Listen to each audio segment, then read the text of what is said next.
What's going on, guys? RBG here, back with another video regarding the Marvel Spider-Man Remastered, a game that continues to spark up conversations, whether it be positive or mostly negative. We got a lot to talk about today, so stay tuned. Now, before we get started on the video, I gotta give a huge shout out to today's sponsor, TubeBuddy.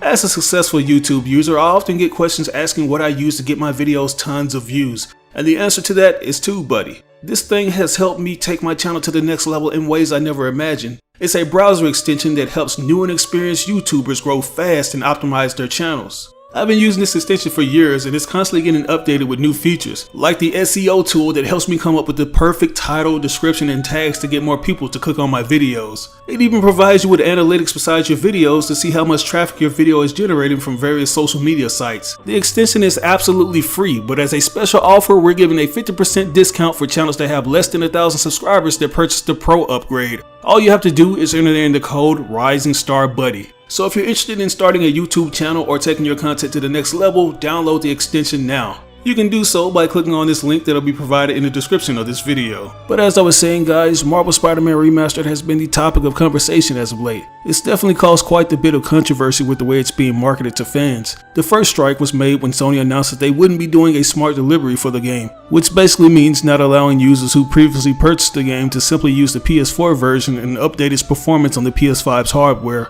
The second strike was made when they revealed that Marvel Spider-Man Remastered could only be obtained if you paid $70 for the Ultimate Edition of Spider-Man Miles Morales, which I honestly think is ridiculous. Like, it would have been perfectly fine if Sony simply sold these games separately, but we know they needed an excuse to squeeze as much money out of the project as possible. The third strike, and what seems to be the final nail in the coffin, is when they revealed their updated version of Peter Parker, and this thing caught so much backlash that it broke Twitter. Since many fans claimed that the devs tried to make the character look in his likeness, Tom Holland was trending all over Twitter. And if you guys have watched my video about this, you know what I have to say about it. I personally think they should have just scanned the old face model over again to better match with the voice actor's mocap performance.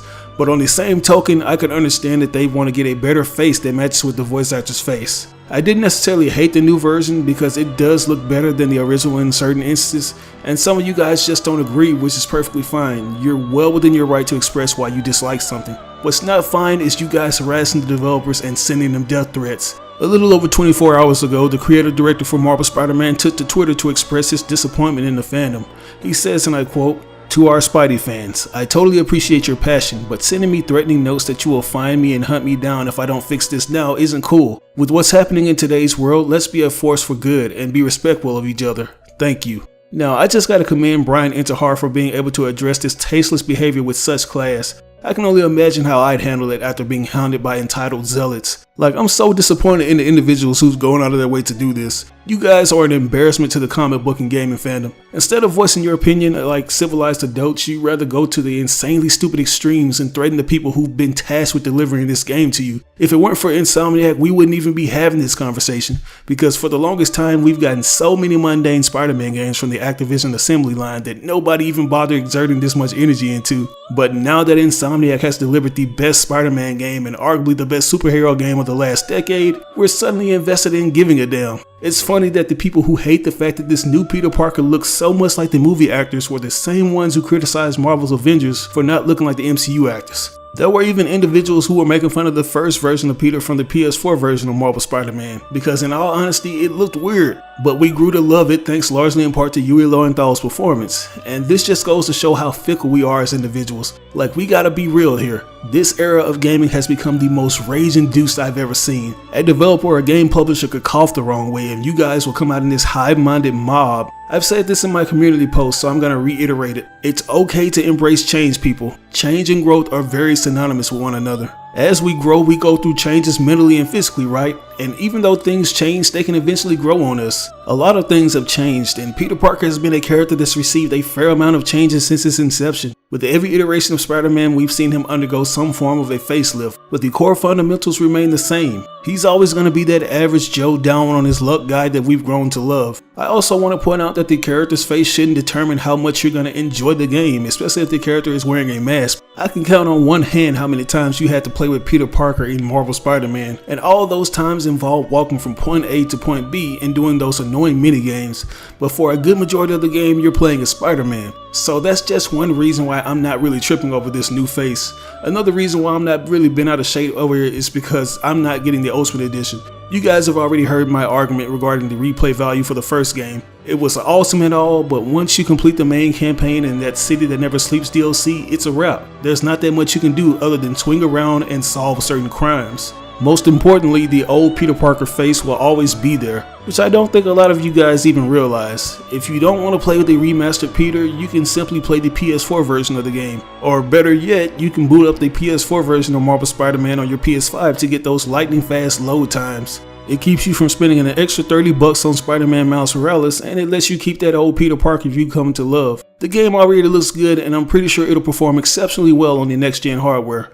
Something that fans don't do anymore is speak with their wallets when it comes to getting their voices heard. I'm willing to bet if Sony saw that the pre-order numbers for the Ultimate Edition were low, they want to promptly rectify this issue. And I think the developers ultimately will do that in some form or fashion, because the creative director has already said that they're listening to all the criticisms fans have regarding this game. So even though they're not going to go back to the old model, there is a chance that they'll modify the new one in a way that satisfies everyone. One of the biggest reasons fans claim they don't like this new face is because it looks like it belongs to a 16-year-old as opposed to that of a 23-year-old who's been Spider-Man for almost a decade. And I guess I can see where they're coming from, but I just gotta ask, is there a definitive vision of what a person in their mid-20s should look like? Because I've seen many people who are in their mid to late 20s and they look like they're still in high school. Hell, the actor Tom Holland, who the fans say this new model looks like, just so happens to be 24 years old. The previous Spider-Man actor Andrew Garfield was around 24 years of age when he landed the role of Peter Parker in The Amazing Spider-Man. Funny enough, both of these guys have played the character while he was a teenager in high school, so I think the argument of this current face model looking too young to be a 23-year-old is very subjective. Not to toot my own horn, but I'm constantly getting mistaken as a teenager even though I'm way older than I look. Ironically enough, this has gone on since I was in my mid-20s, and even though I look like John Jones's Echo Fighter, I still occasionally get asked when I'm gonna graduate high school. So yeah, if I can get mistaken for a guy in his teens, I'm pretty sure that the latest face model can. I'm not sure if I'm wrong about this, but the actual guy whose face is getting used for the new version of Peter Parker is in his mid-20s, just like John Busniak. One just looks older than the other. But anyways, I think we should all calm down and wait to see what the developers do next, because this whole face swapping debacle has turned into a firestorm of negativity that's made its way into people's personal lives. The devs have been working on a lot of things from the latest remaster to Spider-Man Miles Morales, and I'm pretty sure they're doing all this as they begin development on Spider-Man 2. Sony has obviously been putting Insomniac to work since acquiring the studio, and they're showing zero pause at this point. But with that, I'm gonna go ahead and end the video there. I just want the people who are sending death threats to the developers to realize that this doesn't fix the issue, it only makes the fandom look bad as a whole. If you don't want to support the remaster, then don't buy it. Let the effects of the backlash be reflected in the sales of the Ultimate Edition. Maybe they'll see how much pushback this new model has gotten, and by the time Spider-Man 2 rolls around, we'll have the old model back. But what do you guys think about this? Do you think people are going about it the wrong way? And do you think Insomniac will make a few changes to the new face model to please us? Let me know down in the comments below. As always, I ask you like or dislike the video. It doesn't have to be a thumbs up, it can be a thumbs down. Any feedback is good feedback and will only help me improve on future videos. But if you really enjoyed the video, it would help me out greatly if you would share with all your friends and followers on social media outlets. Sharing really makes a difference. But once again, this is your boy RBG signing out on another video. I'll catch you guys later. Peace out.